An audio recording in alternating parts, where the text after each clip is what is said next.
जय महाराष्ट्र. मी अनिकेत पेंडसे. पुढच्या 10 मिनिटात आपण घेणार आहोत जगभरातल्या 20 ठळक घडामोडींचा आढावा. सुरुवात करूयात वर्ल्ड 20 न्यूजला. अमेरिकेतील 32 वर्षीय अँड्र्यू सँडनेस याला आता दुसरा चेहरा प्राप्त झाला आहे. सुमारे 11 वर्षांपूर्वी बंदुकीची गोळी लागल्यामुळे त्याचा चेहरा ओळखण्यापलीकडे गेलेला होता. इतकंच नव्हे तर चावणं, बोलणं, श्वास घेणं, वास घेणं या मूलभूत क्रियाही त्याला करता येत नव्हत्या. मात्र एका दात्यामुळे चेहरा रोपणाची शस्त्रक्रिया झाल्यानं अँड्र्यूचा जणू पुनर्जन्मच झाला आहे. जर्मनीचा हुकुमशहा ॲडॉल्फ हिटलरच्या खासगी वापरातील दूरध्वनीचा लिलाव करण्यात आला आहे. लिलावातील किमान बोलीच्या दुप्पट रकमेला दूरध्वनीची विक्री करण्यात आली असून एकूण $2,43,000 या फोनचा लिलाव करण्यात आला. लिलावाची प्राथमिक बोली $1,00,000 अशी लावण्यात आली होती.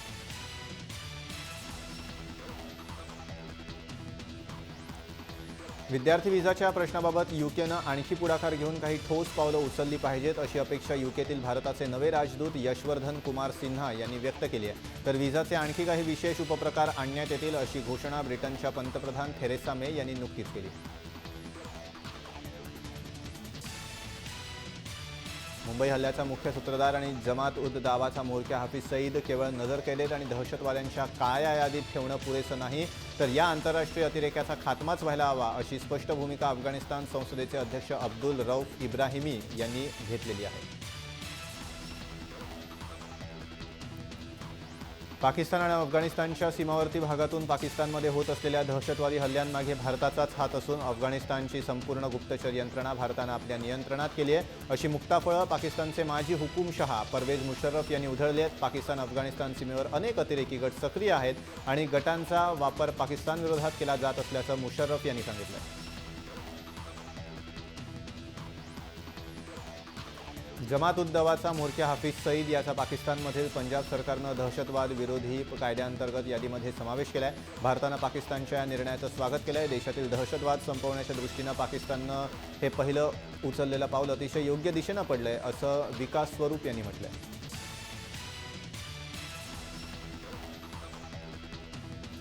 अमेरिकन SUV मेकर जीपनं रँगलर अनलिमिटेडनं पेट्रोल व्हर्जन लॉन्च केलं आहे. डिझेल व्हर्जनपेक्षा ही जीप तब्बल 16 लाख रुपये स्वस्त आहे. या नव्या जीपची किंमत आहे तब्बल 56 लाख रुपये, तर डिझेल व्हर्जनची किंमत 71 लाख होती. यात 5 स्पीड ऑटोमॅटिक ट्रान्समिशन्स होती. जपानी कंपनी सोनीनं आपला स्मार्टफोन एक्सपिरिया X स्मार्टफोनवर भरघोस सूट दिली आहे. हा स्मार्टफोन कंपनीनं गेल्या वर्षी मे 2016 लॉन्च केला होता. आता फ्लिपकार्टवर या स्मार्टफोनवर 14,000 रुपयांची सूट देण्यात आली आहे. त्यामुळे आता हा स्मार्टफोन 24,000 खरेदी करता येणार आहे. वादग्रस्त मुस्लिम धर्मोपदेशक झाकीर नाईक याचा इस्लामिक रिसर्च फाउंडेशन या संस्थेला कुख्यात गुंड दाऊद इब्राहिमकडून आर्थिक रसद पुरवण्यात आल्याची खळबळजनक माहिती पोलीस तपासात पुढे आली आहे. झाकीर नाईकचे आर्थिक व्यवहार सांभाळणाऱ्या आमिर गजधरकडून चौकशी दरम्यान ही माहिती समोर आली आहे. दाऊद इब्राहिम आणि या संस्थेचे घनिष्ठ संबंध असल्याचं आमिरनं म्हटलं आहे.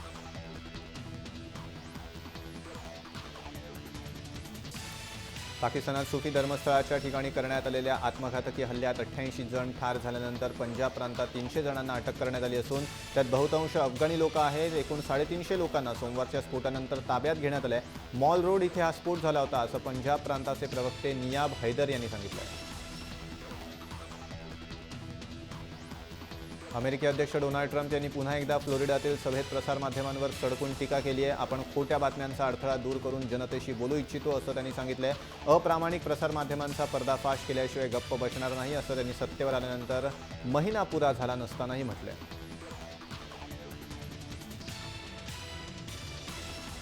अमेरिकेचे राष्ट्राध्यक्ष डोनाल्ड ट्रम्प यांनी स्वीडनबाबत केलेल्या विधानानं तिथले राजकीय नेते आणि सामान्य नागरिक बुचकळ्यात पडलेत. ट्रम्प यांना त्यांच्या देशाबाबत नेमकं काय म्हणायचं होतं हे जाणून घेण्यासाठी ते डोकं खाजवू लागलेले आहेत.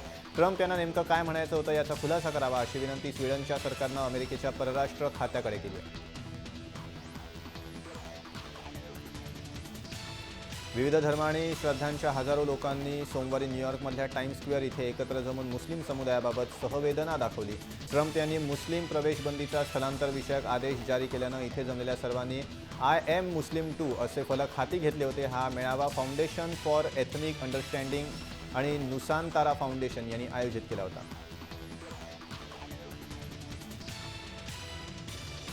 अमेरिकेचे अध्यक्ष डोनाल्ड ट्रम्प यांनी स्थलांतर बंदीचा नवा आदेश जारी करण्याचं ठरवलं असून त्यातील मसुद्यात आधीच्या मूळ आदेशातील देशातील लोकांवर अमेरिकेत येण्यास बंदी कायम ठेवली असून ज्यांच्याकडे आधीच व्हिसा आहे त्यांना अमेरिकेत येण्यास मुभा दिली आहे। जरी त्यांनी तो व्हिसा अजून वापरला नसेल तरी त्यांना अमेरिकेत यायला सूट असेल।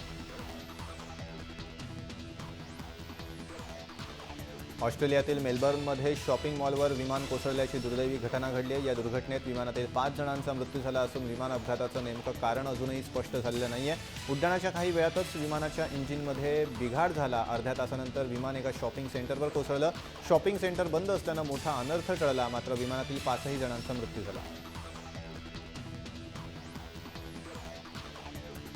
अमेरिकेच्या राष्ट्रीय सुरक्षा सल्लागारपदी लेफ्टनंट जनरल HR मॅकमास्टर यांची नियुक्ती करण्यात आली आहे। रशियन राजदूताशी संपर्क केल्याची टीका झाल्यानं ट्रम्प यांचे माजी सुरक्षा सल्लागार मायकल स्प्लिन यांना पदावरून हटवण्यात आलं होतं। नव्यानं नियुक्त होत असलेले राष्ट्रीय सुरक्षा सल्लागार HR मॅकमास्टर यांनी लष्कराचा इतिहास या विषयावर डॉक्टरेट मिळवली। ख्रिश्चन हे आमची आवडती शिकार आहे असं दहशतवादी संघटना इस्लामिक स्टेट अर्थात ISISनं म्हटलंय। या संदर्भात ISISच्या दहशतवाद्यांकडून एक नवा व्हिडिओ प्रसिद्ध करण्यात आला आहे। ISISनं नुकताच प्रसिद्ध केलेला हा व्हिडिओ 20 मिनिटांचा आहे। त्यामध्ये AK-47 बंदूक घेऊन एक अतिरेकी बोलताना दिसतोय। ISIS या दहशतवादी संघटनेकडून सुन्नी अरब महिलांवरही बलात्कार होतोय अशी माहिती मानवाधिकार संघटनेनं दिली आहे। ISISचे दहशतवादी सुन्नी महिलांवर बलात्कार करत असून जबरदस्तीनं विवाह करायला भाग पाडतायत। विरोध करणाऱ्या महिलांना मोठ्या प्रमाणावर मारहाण केली जाते। हविजाहा हे गाव अजूनही ISISच्या ताब्यात असून या महिलांना अत्याचाराला सामोरं जावं लागतं। सुमारे 50 वर्षांपूर्वी चंद्रमोहिमेवर जाणाऱ्या अंतराळवीरांनी जिथनं उड्डाण केलं त्या नासाच्या लॉन्च पॅडवरून SpaceXच्या फाल्कन 9 रॉकेटचं नुकतंच प्रक्षेपण करण्यात आलं। अवकाश स्थानकाला पुरवठा करणाऱ्या हे रॉकेट सोडण्यात आलंय, तर स्पेस सेंटर इथे मानवरहित फाल्कन 9 रॉकेटचं उड्डाण पाहण्यासाठी नागरिकांनी गर्दी केली होती। उत्तर कोरियाचे अध्यक्ष किम जोंग उन यांच्या सावत्र भावाच्या हत्येप्रकरणी मलेशिया पोलिसांनी 4 जणांना अटक केली असून आणखी 4 संशयितांचा शोध सुरू असल्याचं सूत्रांनी सांगितलंय। मात्र हे 4ही जण हत्येच्या दिवशीच देशाबाहेर पसार झाल्याचं वृत्त आहे। तर DNAचा नमुना दिल्याशिवाय नाम यांचा मृतदेह उत्तर कोरियाच्या ताब्यात न देण्याची भूमिका मलेशिया सरकारनं कायम ठेवली आहे।